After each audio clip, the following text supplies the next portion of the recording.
महाराष्ट्र में बीजेपी को अब तक की सबसे बड़ी जीत दिलाने वाले देवेंद्र फडणवीस तीसरी बार सीएम बन सकते हैं। बीजेपी को महाराष्ट्र चुनाव में अकेले अपने दम पर 132 सीटें मिली हैं। एकनाथ शिंदे की पार्टी शिवसेना को 57 और अजीत पवार की पार्टी एनसीपी को 41 सीटें मिली हैं। इस वजह से मुख्यमंत्री पद के लिए देवेंद्र फडणवीस का दावा सबसे मजबूत माना जा रहा है। महाराष्ट्र के डिप्टी सीएम देवेंद्र फडणवीस 23 नवंबर को चुनावी नतीजे आने के बाद जब अपने आवास पर पहुंचे तो उनके समर्थकों और परिवार के सदस्यों ने बेहद गर्मजोशी से उनका स्वागत किया और उन्हें मुख्यमंत्री बनाए जाने के लिए नारे भी लगाए गए। हालांकि मीडिया रिपोर्ट्स में कहा जा रहा है कि राज्य के मौजूदा मुख्यमंत्री एकनाथ शिंदे गुट शिंदे को ही सीएम बनाने पर अड़ा हुआ है। महाराष्ट्र का सीएम कौन होगा, इसे लेकर देवेंद्र फडणवीस और एकनाथ शिंदे के बीच पेच फंस गया है। दरअसल मुख्यमंत्री पद को लेकर शिंदे कैंप और देवेंद्र फडणवीस कैंप में खींचतान देखी जा रही है। एक और प्रचंड जीत के बाद बीजेपी मुख्यमंत्री का पद अपने पास रखना चाहती है। इसके लिए फडणवीस ही पार्टी की पहली पसंद बने हैं। वहीं शिंदे कैंप में भी अब उनके विधायक चाहते हैं कि एकनाथ शिंदे ही मुख्यमंत्री बने रहें। शिवसेना नेता इसके लिए बिहार में नीतीश सरकार का उदाहरण दे रहे हैं। महायुति के लीडर और मुख्यमंत्री एकनाथ शिंदे साहब होना चाहिए। हमें और हमारे कार्यकर्ताओं को लग रहा है, क्योंकि हमारे पार्टी के वो नेता है। जिस तरह से भारतीय जनता पार्टी ने बिहार में संख्या भर देखा नहीं, लेकिन छोटी पार्टी है, उसको बड़ी करने के लिए नीतीश कुमार को सीएम पद दिलाया, वैसे ही एकनाथ शिंदे साहब को सीएम पद मिलेगा, यह हमें विश्वास है। आखिर ये निर्णय महायुति के नेतागण लेने वाले हैं, वरिष्ठ नेतागण लेने वाले हैं। ये चुनाव एकनाथ शिंदे साहब के नेतृत्व में, देवेंद्र फडणवीस, अजीत दादा, इनके नेतृत्व में और हमारे मंत्रीगण, कार्यकर्ता, पदाधिकारियों की मेहनत का नतीजा है। हरियाणा में जैसे सैनी इनके नेतृत्व में चुनाव लड़े और बाद में उनको सीएम पद दे दिया, वैसे ही एकनाथ शिंदे साहब को ये सीएम पद देना चाहिए। एक कार्यकर्ता करके मुझे लग रहा है। आखिर निर्णय महायुति के लीडर लोग लेने वाले हैं और संजय राउत जैसे लीडर जो आलोचना करते हैं भारतीय जनता पार्टी पे कि भारतीय जनता पार्टी अपना शब्द बदलती है, यूज एंड थ्रो करती है, उसको एक समर्पक उत्तर भारतीय जनता पार्टी देगी, ऐसा हमें विश्वास है। और ये सीएम पद एकनाथ शिंदे साहब को देना चाहिए, हमारे कार्यकर्ता करके मुझे लग रहा है। आखिर निर्णय तो महायुति का नेता लोग लेंगे, वो तो निर्णय हमें मान्य होगा, लेकिन एकनाथ शिंदे साहब ने जो महाराष्ट्र में जो सीएम की जो गरिमा है वो कॉमन मैन करके प्रस्थापित की है। सबसे ज्यादा लोकप्रियता एकनाथ शिंदे साहब की है। ऐसे सब जो चैनल्स है, जो दूरचित्रवाणी है, उन्होंने जो सर्वे किया था उसमें सबसे ज्यादा लोकप्रिय आदमी करके एकनाथ शिंदे साहब का नाम आगे आ रहा है। हर योजना सरकार ने लिए हुए निर्णय आखिर स्तर तक लेके जाने का काम एकनाथ शिंदे साहब ने लिया है, उनके सहकारी भी उनके साथ में। इसीलिए ये चेहरा आने वाले महानगर पालिका का चुनाव रहने दो, ग्राम पंचायत के चुनाव रहने दो, जिला परिषद के चुनाव रहने दो, नगर पालिका के चुनाव रहने दो, इसमें यूटी के लिए एक एसेट होने वाला है। इसीलिए हमारी मांग है कि एकनाथ शिंदे साहब को सीएम बनाए।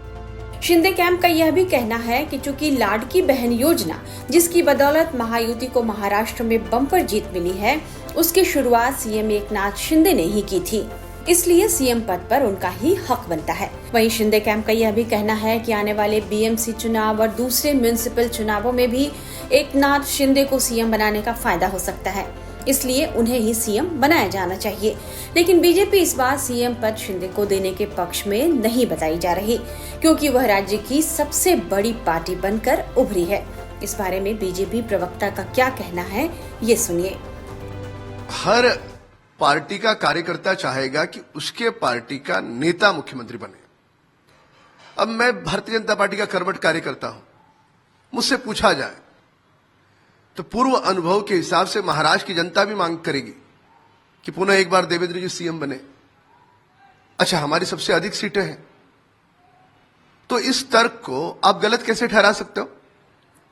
उसी समय शिंदे जी के दल के नेता या अजित पवार जी के दल के नेता, वो भी कार्यकर्ता मांग करेंगे कि उनका नेता सीएम हो।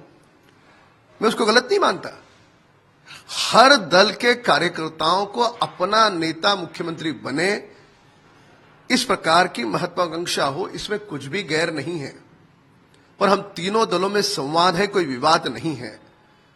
और हम संवाद करते हुए महाराष्ट्र की जनता के हित में हमारे दल के शीर्ष नेता निर्णय करें। आज वो अकेले व्यक्ति ने, देवेंद्र फडणवीस जी ने ये पूरे महाराष्ट्र में सभी जनता को लेके चले, किसानों को लेके चले, लाडली बहनों को लेके चले, युवकों को लेके चले, हर वर्ग को लेके चलने का काम उन्होंने किया है। तो हर वर्ग ने हमारे देवेंद्र फडणवीस जी को आशीर्वाद दिया है। यह हमारे लिए बहुत बड़ी उपलब्धि है।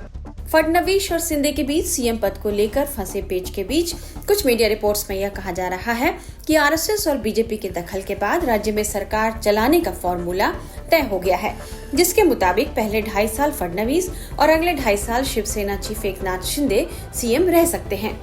पहले देवेंद्र फडणवीस को सत्ता सौंपे जाने पर संघ और बीजेपी नेतृत्व में बड़ी सहमति बनने की बात कही जा रही है। इसकी बड़ी वजह यह है कि संघ और बीजेपी दोनों में फडणवीस समान पकड़ रखते हैं। हालांकि इस पर अभी तक कोई भी आधिकारिक बयान नहीं आया है। फडणवीस को सीएम बनाने पर अजित पवार गुट की एनसीपी भी राजी बताई जाती है।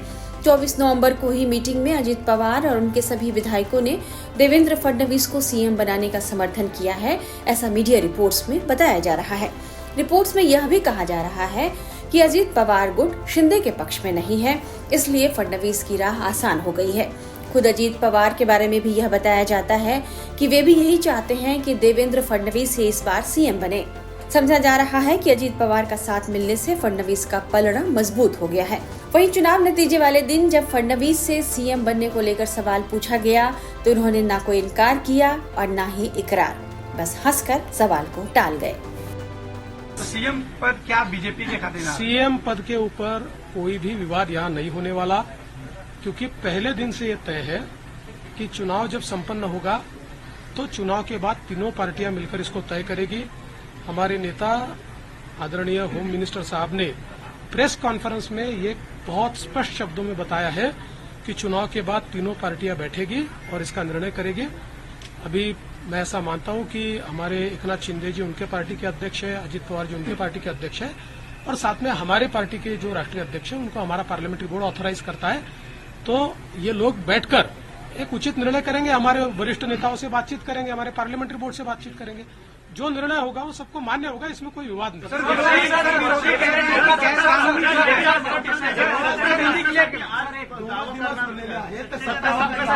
बाबा आता पूर्ण रिझल्ट संपू द्या। आता मी आणि अजितदादा आता सीएम साहेबांकडे चाललो आहे, आम्ही बसून जरा पुढचा काय कार्यक्रम करायचा तो चॉकआउट करू आणि तुम्हाला नीट सांगू। मुझे ऐसा लगता है कि एक प्रकार से लोगों ने अपना मैंडेट दे दिया। लोगों ने एकनाथ शिंदे जी को रियल शिवसेना के रूप में स्वीकार कर लिया है।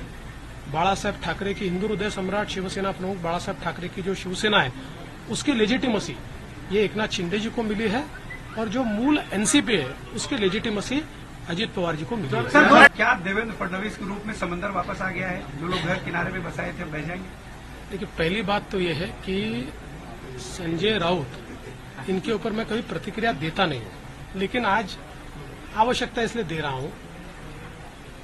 मुझे ये पता है कि झारखंड में झारखंड मुक्ति मोर्चा जीता है तो बहुत लेजिटिमेट जीता है। वहां चुनाव एकदम फेयर हुआ है, वहां पर इलेक्शन कमीशन ने अच्छा काम किया है, वहां पर ईवीएम इतना पक्का था कि वो हैक ही नहीं हो सकता, वहां लोकतंत्र का विजय हुआ है। और महाराष्ट्र में अगर हमको लैंडस्लाइड विक्ट्री मिली है तो इलेक्शन कमीशन भी बायस हो गया है, यहाँ का ईवीएम हैक हो गया है, यहाँ पर लोकतंत्र की हत्या हो गई है। देखिए, कभी न कभी आत्मचिंतन करने की आवश्यकता होती है। जो आत्मचिंतन नहीं करते जिंदगी में वो समाप्त हो जाते हैं। मुझे ऐसा लगता है कि कभी न कभी आत्मचिंतन करना चाहिए और इस प्रकार से वो बात करेंगे तो क्या लोगों का विश्वास बैठेगा? फिलहाल महाराष्ट्र का अगला मुख्यमंत्री कौन होगा, इस पर सस्पेंस बरकरार ही है, लेकिन आज इस सस्पेंस से पर्दा उठने की संभावना है, क्योंकि देवेंद्र फडणवीस, एकनाथ शिंदे और अजित पवार आज दिल्ली में रह सकते हैं। यहाँ उनकी मुलाकात केंद्रीय गृह मंत्री अमित शाह से हो सकती है। इसी बैठक में सीएम को लेकर चीजें तय हो जाएंगी कि महाराष्ट्र का अगला सीएम कौन होगा।